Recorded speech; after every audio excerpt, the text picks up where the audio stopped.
Mon Seigneur et mon Dieu, je crois de tout mon cœur que tu es ici, que tu me vois, que tu m'entends. Je t'adore avec profonde révérence. Je te demande le pardon de mes péchés et la grâce de faire avec profit ce moment de prière. Marie, ma Mère Immaculée, Saint Joseph et mon ange gardien, intercédez pour moi. Dans la première lecture que nous lirons aujourd'hui dans la Sainte Messe, nous lisons un passage de Saint Paul qui invite les Corinthiens à quelque chose de fondamental. Il leur dit « Nous vous exhortons à ne pas laisser sans effet la grâce reçue du Seigneur. » Saint Paul nous invite à vivre de la grâce de Dieu. Alors qu'est-ce que la grâce ? La grâce, c'est un don que nous fait le Seigneur qui nous permet déjà de vivre une vie divine. C'est le commencement de la gloire en nous, dit saint Thomas d'Aquin. Et cette grâce, on l'appelle sanctifiante parce qu'elle est un don gratuit que nous recevons le jour de notre baptême, qui est infusé par l'Esprit Saint. Et elle est sanctifiante parce que par la grâce, nous participons à la vie de Dieu. Nous avons une nouvelle vie, une vie surnaturelle. Et nous sommes appelés à vivre dans l'intimité de la Sainte Trinité. Quel mystère, Seigneur, que la vie de la grâce. Et tu la déverses sur nous sans compter. Et tu es toujours prêt à nous en déverser encore plus. Et tu es toujours prêt à faire que cette grâce porte toujours plus de fruits en nous. Et c'est ce à quoi nous appelle saint Paul. Nous vous exhortons à ne pas laisser sans effet la grâce reçue de lui, c'est-à-dire la faire fructifier. Nous vous exhortons, pourrait dire saint Paul, à faire fructifier votre baptême. Alors Seigneur, comment m'y prendre ? Comment m'y prendre pour vivre plus de la grâce de Dieu ? Ces jours-ci, une comparaison m'est venue à l'esprit. On m'a prêté gentiment un vélo électrique. Et c'est extraordinaire et c'est très pratique parce qu'on peut faire des longues distances. Moi, je me déplace dans Paris sans faire trop d'efforts. Il suffit simplement de donner un petit coup de pédale et tout de suite, on sent le moteur qui vient à notre aide et qui nous fait nous envoler dans les montées parisiennes. Et il y en a quelques-unes. Et alors, je peux vous dire qu'on voit la différence avec le vélo normal. Et c'est très agréable de sentir qu'on a ce petit moteur qui nous porte. Et je me disais que la vie de la grâce est un peu comparable à cela. Sans mon petit coup de pédale que je donne avec un tout petit effort, le moteur ne fonctionne pas. Mais dès que je décide de fournir ce petit effort, le moteur entre en marche et tout est bien plus facile. La grâce est ce moteur puissant qui n'est pas bridé, qui me permet de vivre une vie surnaturelle, bien au-delà de mes forces naturelles, bien au-delà de mes petites qualités et de mes efforts. Et cependant, le Seigneur veut que nous fournissions notre petit effort, que nous collaborions et que nous montrions que nous sommes décidés à utiliser notre être pour que la vie divine puisse se réaliser en nous. Mais alors, on peut se demander maintenant en quoi consiste ce coup de pédale dans la vie surnaturelle ? En quoi consiste ce petit effort que le Seigneur nous demande pour que le moteur de la grâce se mette en marche ? Bien, c'est très simple. Si le vélo est fait pour rouler, nous sommes une créature faite pour aimer. Et donc, le coup de pédale surnaturel consiste à faire des petits actes d'amour. C'est ça le coup de pédale de notre être. Seigneur, nous venons de fêter le Sacré-Cœur du Seigneur et le Cœur Immaculé de Marie. Et ces fêtes nous poussent à faire plus d'actes d'amour, à correspondre à cet amour que tu as déversé sur nous.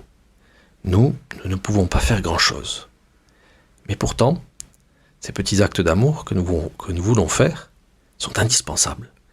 Car sinon, jamais le moteur de la vie de la grâce pourra fonctionner dans notre cœur. Seigneur, je comprends maintenant que tu n'attends pas des choses extraordinaires de ma part. Tu attends simplement des actes continus, des actes répétés d'amour. Comme le cycliste pédale patiemment, avec constance et persévérance. C'est dans ma vie ordinaire que je peux mettre en pratique cette invitation de saint Paul à ne pas laisser sans effet la grâce reçue de lui. Tout ce que je fais, Seigneur, aide-moi à le faire par amour. Et ainsi, mes activités décollent. Ainsi, le moteur entre en marche. Et ainsi, je me rapproche de toi. Un petit témoignage que j'ai lu récemment m'a beaucoup aidé sur ce point. Et peut-être il peut t'aider toi aussi.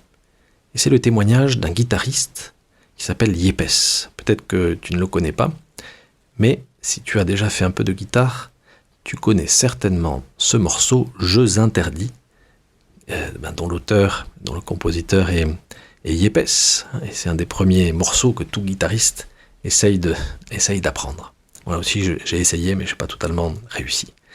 Et alors, ce Yepes raconte cela. Presque toujours, celui pour qui je joue vraiment, lors de mes concerts, c'est pour Dieu. Je dis presque toujours parce qu'il y a des moments où, à cause de moi, au milieu d'un concert, je me distrais un peu. Le public ne le remarque pas. Mais Dieu et moi, oui, on s'en rend compte. Et alors le journaliste lui demande « Est-ce que Dieu aime votre musique ?» « Oui, il l'aime, répond le guitariste. Mais plus que ma musique, ce qu'il aime, c'est que je consacre mon attention, ma sensibilité, mon effort, mon art, mon travail pour lui. Jouer d'un instrument au mieux de ses capacités et être conscient de la présence de Dieu est une merveilleuse façon de prier, nous dit ce guitariste. Oui, Dieu aime mon travail, pouvons-nous dire avec ce guitariste. Il aime que nous cherchions dans nos occupations ordinaires. Il aime que nous essayions de faire avec amour tout ce que nous avons entre nos mains. Et c'est ainsi que nous faisons fructifier la grâce qu'il nous donne. En faisant fructifier nos talents, mais aussi en faisant simplement avec amour les petits devoirs de chaque instant. C'est ce que nous devons viser, faire une petite œuvre d'art, ce que nous avons entre les mains. Transformer, disait saint José Maria, la prose de chaque jour en un merveilleux alexandrin. Et concrètement, Seigneur, cette semaine qui s'ouvre à moi, je peux la voir de deux manières. Soit me dire que ça va être une semaine comme les autres, difficile, sous la chaleur, etc. Et une semaine de plus qui me rapproche peut-être des grandes vacances, mais qu'il faut supporter. Ou alors, je vois cette semaine comme l'occasion, Seigneur, de t'aimer plus, d'essayer que cette semaine soit une semaine simplement où je t'aime un petit peu plus que la semaine précédente. Que chaque jour que je vis maintenant soit un jour où je donne un petit coup de pédale en plus, ce qui me permet d'arriver un tout petit peu plus loin, mais tout cela grâce à toi, grâce à ta grâce, grâce à ce moteur extraordinaire.